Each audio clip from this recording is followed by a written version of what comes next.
Crypto में फिर से रैली आने वाली है और इस बार सिर्फ बिटकॉइन नहीं बल्कि कुछ सिलेक्टेड कॉइन्स है जो शायद बहुत ज़्यादा रिटर्न्स दे सकते हैं, मतलब मल्टीपल टाइम रिटर्न्स दे सकते हैं। आपके पैसे शायद 10x 20x और 100x भी हो सकते हैं। ऐसी अपॉर्चुनिटी आने वाली है, ऐसा टाइम अभी क्रिप्टो का आने वाला है।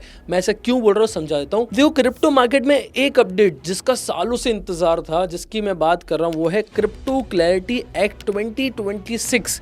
अब वो मोमेंटम पकड़ चुका है, शायद ये अब रेगुलेट होने वाला है और जैसे ही ये चीज़ हो जाती है ऑफिशियली, उसके बाद से क्रिप्टो बूम हो सकता है। देखो, जैसे ये एक्ट पास हो जाता है, इसका मतलब ये नहीं होगा कि सारे कॉइन्स ही ऊपर जाएंगे। अगर आपने कोई भी कॉइन चूज करके रख लिया तो वहां पर भी आपको लॉस होना तो निश्चित ही है। आपको उन कॉइन्स में इन्वेस्ट करना है ये देखकर कि कौन से ब्लॉकचेन पे बना है, उसका यूटिलाइजेशन क्या है, आगे जाके फ्यूचर में क्या उसके ऊपर और एप्स बिल्डअप होने वाले हैं, वो ब्लॉकचेन और चलेगी या नहीं, ये सारी चीजें आपको पहले से पता होनी चाहिए। उसके बाद अगर आप इन्वेस्टमेंट कर रहे हो उसके अंदर, मतलब आपकी फाइनेंशियल जर्नी आने वाले टाइम में 1-2 साल में चेंज हो सकती है। देखो, मैं आपको सिंपल लैंग्वेज में समझा देता हूँ। जैसे इंडिया में सेबी और आरबीआई अलग अलग चीजें संभालती है, वैसे ही यूएस में एसईसी और सीएफटीसी नाम की एजेंसीज है। अब प्रॉब्लम क्या है वो मैं आपको समझा देता हूँ। देखो, क्रिप्टो के अंदर ना हजारों कॉइन्स है, जैसे कि मीम कॉइन्स हो गए, ट्रेडिंग कॉइन्स हो गए, स्टेबल कॉइन्स हो गए, ऐसे बहुत सारे कॉइन्स है। और अब तो एआई कॉइन्स बहुत चल रहे हैं, गेमिंग कॉइन्स बहुत चल रहे हैं, तो इस तरीके कॉइन्स आपको नजर आ जाते हैं क्रिप्टो करेंसी के अंदर। अब देखो, स्टॉक मार्केट की बात करें तो स्टॉक मार्केट में भी इतने सारे स्टॉक्स लिस्टेड है, उसे मैनेज कर रही है ना सेबी। तो बस सेम चीज यहाँ पर भी इतने सारे कॉइन्स आ चुके हैं, हजारों कॉइन्स आ चुके हैं, बट कोई भी इसको सॉल्व नहीं कर पा रहा है, कोई भी इसे मैनेज या कंट्रोल नहीं कर पा रहा है। तो जैसे ही क्रिप्टो क्लैरिटी एक्ट आता है, उसके बाद हम मान सकते हैं कि थोड़ा रेगुलेशन एंड मैनेजमेंट में चेंज आए। अब देखो, इसमें एक पॉजिटिव पॉइंट ये है कि अगर रेगुलेशन आ जाता है ना, तो बड़े इन्वेस्टर्स जो सोचते हैं कि क्रिप्टो में इन्वेस्ट नहीं करना चाहिए, वो भी इन्वेस्ट करेंगे। और जैसे जैसे ट्रस्ट बढ़ेगा क्रिप्टो करेंसी के ऊपर, वैसे वैसे लोग ज्यादा इन्वेस्टमेंट करेंगे।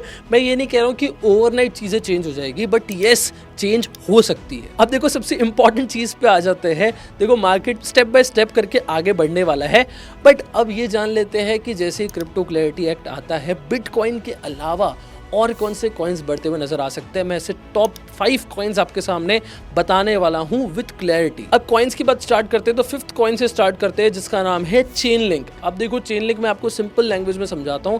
देखो, क्रिप्टो को रियल वर्ल्ड से कनेक्ट करने के लिए ना एक ब्रिज होता है। अब चेन लिंक वही काम करता है। चेन लिंक एक डेटा को पहुंचाने का काम करता है, जैसे कि आप मान लो वेदर डेटा हो गया, स्पोर्ट्स रिजल्ट, पेमेंट्स या किसी कंपनी का डेटा, ये सब सेफ्टी ब्लॉकचेन तक पहुंचाने का काम चेन लिंक ही करता है।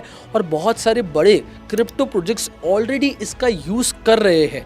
आने वाले टाइम में बैंक्स और कंपनीज भी ब्लॉकचेन टेक्नोलॉजी का यूज करने वाली है, और जैसे ये चीज अडॉप्ट होती है, चेन लिंक आपको बढ़ते हुए नजर आएगा ही आएगा। अब देखो, मैंने आपको एक कॉइन तो बता दिया, बाकी के भी 4 कॉइन्स बताने वाला हूं, बट सबसे इंपॉर्टेंट क्वेश्चन ये आ जाता है, कोई भी अगर एक बिगिनर है या फिर आप एक्सप्लोर कर रहे हो कि किस ब्रोकर को चूज करना चाहिए क्रिप्टो के अंदर, तो मैं आपको एक लीगल रेगुलेटेड ब्रोकर का नाम बता देता हूँ, जो कि है कॉइनस्विच। यहाँ पर आपको ये सारे कॉइन्स दिख जाएंगे। प्लस अब ना इंडिया में फॉरेक्स भी लीगल हो चुका है, तो यहाँ पर आपको गोल्ड और सिल्वर के भी कॉन्ट्रैक्ट्स मिल जाएंगे। प्लस यहाँ पर ये आप क्रूड में भी ट्रेड कर सकते हो। तो ये सारी चीज़ें यहाँ पर आपको मिल जाती है, और आप स्टार्ट कर सकते हो सिर्फ 100 रुपीज़ से, और यहाँ पर आपको बेनिफिट्स भी मिल जाते हैं फीस में। तो मैंने डिस्क्रिप्शन में लिंक डाल दिया है, वहां से आप ज्वाइन कर लो एंड अपनी इन्वेस्टमेंट जर्नी या ट्रेडिंग जर्नी जल्दी से स्टार्ट कर लो। अब आते हैं बाकी के कॉइन्स के ऊपर। अब 4th कॉइन की बात करते हैं। देखो, 4th कॉइन का नाम बताने से पहले मैं आपको बता दूं किस नेटवर्क पे काम करता है। एआई के ऊपर काम करता है। अब एआई का क्रेज बहुत ज़्यादा बढ़ गया है पूरे वर्ल्ड लेवल पे, और ये कॉइन जो मैं आपको बता रहा हूँ, ये इसकी जो टेक्नोलॉजी है पूरा एआई पे काम करता है। अगर किसी ग्राफिक डिज़ाइनर को काम करना है तो उसको बहुत ज़्यादा कंप्यूटर यूसेज चाहिए होगा, बट अगर आपको एक्स्ट्रा पावर चाहिए तो आप यूज़ कर सकते हो इसका नेटवर्क। कॉइन का नाम है रेंडर, मतलब अगर आप रेंडर नेटवर्क यूज़ करते हो तो आपको एक्स्ट्रा पावर मिल जाती है, और इसके ऊपर ये काम करता है। और देखो, क्रिप्टो में अलग अलग नैरेटिव्स होते हैं। जैसे एआई नैरेटिव के बारे में हम बात कर रहे हैं, तो एआई नैरेटिव वैसे भी बहुत ज्यादा बुलिश चल रहा है, और उसके अंदर ये कॉइन बहुत ज्यादा बेटर है। अब जैसे जैसे एआई का यूज बढ़ेगा, नेचुरली ये कॉइन की अडॉप्शन ये बढ़ने वाली है, टेक्नोलॉजी बढ़ने वाली है, तो इसीलिए आप इस कॉइन में इन्वेस्ट कर सकते हो। अब नंबर 3 पे आ जाता है वो कॉइन जिसके बारे में आपने ज़रूर सुना होगा, और इसकी बात क्यों ना करो, सोलाना की बात कर रहा हूँ मैं यहाँ पर। इसकी जो ट्रांजेक्शन स्पीड है वो पूरे क्रिप्टो वर्ल्ड में सबसे ज़्यादा है। मतलब आप समझ सकते हो कि क्रिप्टो में ये फरारी गिन लो, इतनी ज़्यादा फास्ट है इसकी स्पीड। ट्रांजेक्शन फास्ट है, फीस बहुत कम हो जाती है और यूज़ करना कंपैरेटिवली बहुत ज़्यादा ईजी है।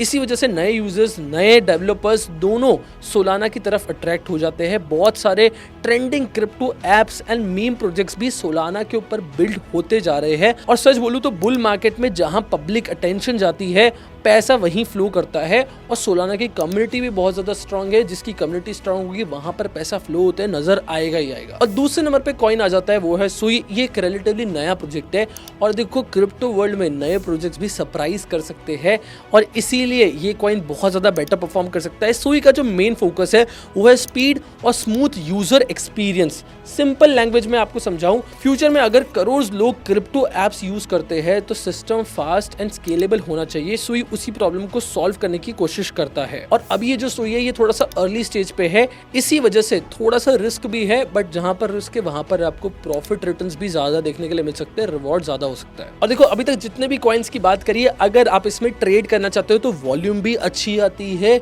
प्लस यहाँ पर आप इन्वेस्टमेंट कर भी रख सकते हो और सारी चीज़ें आपको बेटर मिल जाती है। जैसे मैंने आपको लीगल प्लेटफॉर्म बताया कॉइन स्विच के ऊपर, लिंक मैंने डिस्क्रिप्शन में ऑलरेडी अटैच करके रखी है। अब आ जाते हैं नंबर 1 कॉइन पे। और नंबर 1 कॉइन के बारे में सबको पता है, बिटकॉइन। तो चलो इसमें हमने लिस्ट में ऐड नहीं करा है for obvious reasons, but first number पे आ जाता है इथेरियम। अगर हम बात कर रहे हैं क्रिप्टो वर्ल्ड में बिटकॉइन किंग है, तो उसके बाद इथेरियम क्रिप्टो की पूरी फाउंडेशन माना जाता है। क्रिप्टो दुनिया की बहुत सारी इंपॉर्टेंट चीज़ें इथेरियम पे चलती है। सिंपल वर्ड्स में समझाऊं, बहुत सारे crypto apps, digital payments, blockchain projects और नए इनोवेशंस सब इथेरियम इकोसिस्टम के अराउंड ही बिल्ड होते हैं। और देखो इसका मेन ऑब्जेक्टिव ये है कि अगर बिटकॉइन में कोई इन्वेस्ट कर रहा है तो उसका सेकेंड फोकस हमेशा इथेरियम पे रहता है। और अगर ट्रेडिंग में भी बात करें तो क्रिप्टो वर्ल्ड के अंदर आपको बिटकॉइन में भी वॉल्यूम ज़्यादा दिखता है एंड इथेरियम में भी ज़्यादा हाइप दिखता है, प्लस यहाँ पर आपको स्पाइक्स भी बड़े मिल जाते हैं। तो अगर आप ट्रेडिंग करते हो तो ये कॉइन आपके लिए और अच्छा हो जाता है। प्लस जहाँ पे मैंने आपको बताया, अगर आपको ट्रेडिंग करनी है, रिलायबली ट्रेडिंग करनी है एक प्लेटफॉर्म पे, तो कॉइन स्विच पे आप ट्रेड कर सकते हो। बाकी मुझे आप ज़रूर बताना कॉमेंट्स में कि आपको वीडियो कैसी लगी और नेक्स्ट वीडियो मुझे किसके ऊपर बनानी चाहिए, कौन से टॉपिक पे बनानी चाहिए, मैं ज़रूर बनाऊंगा। और देखते हैं कि क्या ये क्रिप्टो क्लैरिटी एक्ट है वो कितना जल्दी पास होता है, और अगर पास होता है तो हमें क्या चेंजेस नज़र आते हैं क्रिप्टो वर्ल्ड के अंदर, उसके बारे में भी नेक्स्ट वीडियो में बनाने वाला हूं इन फ्यूचर, जैसे इसके ऊपर कोई अपडेट आता है। बाकी लाइक करके जाना एंड सब्सक्राइब कर लेना आगे आने वाली वीडियोस के लिए।